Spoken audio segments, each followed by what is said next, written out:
নমস্কার বন্ধুরা, দীপাস কিচেনে আপনাদের সবাইকে স্বাগত। আজকে আমি আমদই পাতবো।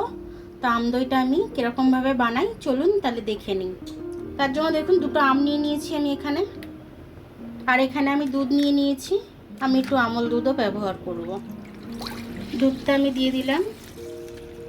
দেখুন আমি 1 কাপ মতো চুরচুর করে আমল দুধ দিয়ে দিচ্ছি।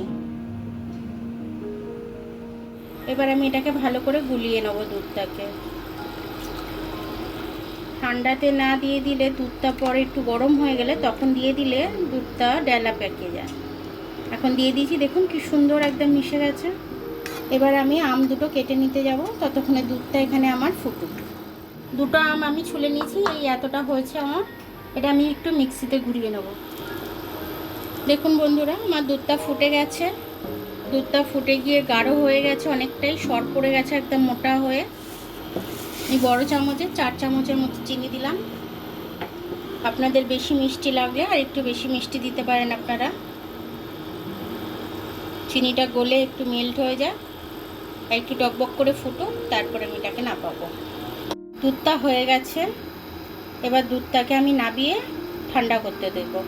আর চিনি ক্যারামেল করলাম না, যেহেতু আমদই করছি আমি, সে কারণে আজকে আর চিনি ক্যারামেল করলাম না।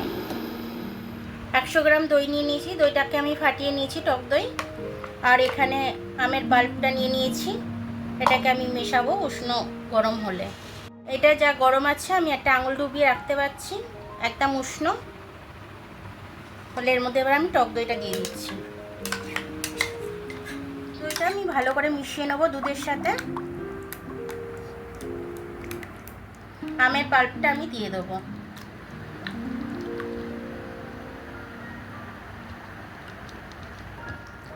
আমের পাল্পটা আমি খুব সুন্দর করে মিশিয়ে নেবো এর সাথে, যাতে খেতে খুব সুন্দর হয়, যাতে আমের একটু দানা দানা ভাব না থাকে। দেখুন আমার এটা আমটা ভালোভাবে সুন্দর করে মেশানো হয়ে গেছে আমার একদম। আম আর দইটা এরকম কালার এসছে আমার। এবার আমি এটাকে জমাতে দিয়ে দেবো। আম দইটা এখন আমি কিছু করব না, আমি এটা চাপা দিয়ে এখন একটা সাইডে আমি রেখে দেব। তারপরে আমি ফ্রিজ থেকে বের করে আপনাদের দেখাবো পরে। দেখুন আমার আম দইটা খুব সুন্দরভাবে জমে গেছে, একটু হিলছে না, আমি চামচ দিয়ে কেটে দেখাবো। এই আম দইটা বসাতে আমার 5 ঘন্টা সময় লেগে গেছে। আম দইটা বসিয়ে আবার আমি এটা ফ্রিজে রেখে দিয়েছিলাম, ঠান্ডা হয়ে গেছে। তো ঠান্ডা ঠান্ডা আম দইটা খেতে খুব সুন্দর লাগবে। আমি কেটে দেখাচ্ছি একটু। দেখুন আম দইটা কি সুন্দরভাবে বসে গেছে। এটা কিন্তু খেতেও খুব সুন্দর হয়েছে। আম দইটা চামচ থেকেই পড়ছে না, এত সুন্দরভাবে জমাট বেঁধেছে। দেখুন খুব সুন্দর জমাট বেঁধেছে, এতেও খুব সুন্দর হয়েছে। আপনারা এরকমভাবে জমিয়ে নেবেন, তাহলেই ম্যাঙ্গো দই হয়ে যাবে। এটা কিন্তু বাচ্চাদের ভীষণ ভালো লাগবে, বড়দেরও খুব ভালো লাগবে।